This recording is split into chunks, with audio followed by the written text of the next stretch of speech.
The esteemed Deputy Speaker from Danbury, Robert Godfrey. You have the floor, sir. Thank you, Madam Speaker. Let me start out in saying I did my own homework, so I have no questions, Representative Ritter. I have a few shout-outs, though, certainly to Representative Ritter and her Vice Chairman, Representative Liddy. As we know, we don't vote on concepts here. We vote on specific language, and the amount of work that they, along with their colleagues in their committee, have put in crafting this and hammering out the language to make sure it does cover those situations where in particular, health care providers are covered, are so important, and you have my gratitude for that.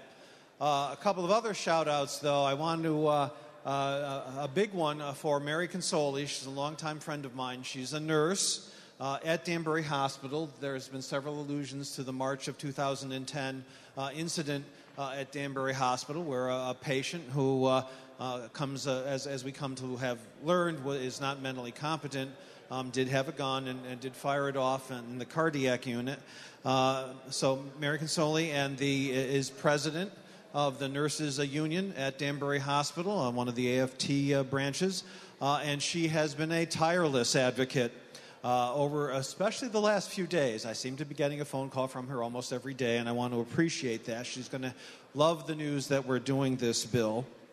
But in particular, I want to say a very special thank you to one particular nurse at Danbury Hospital. His name is Andrew Hall, and he's the man who took the bullet that day. He threw himself in front of his coworkers when the gentleman was firing off his gun, took a bullet. He's fine now.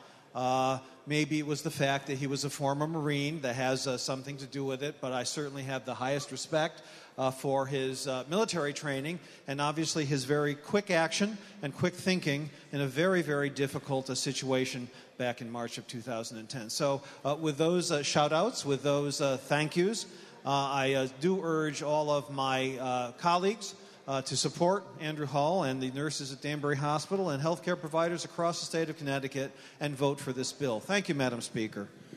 Thank you very much, sir.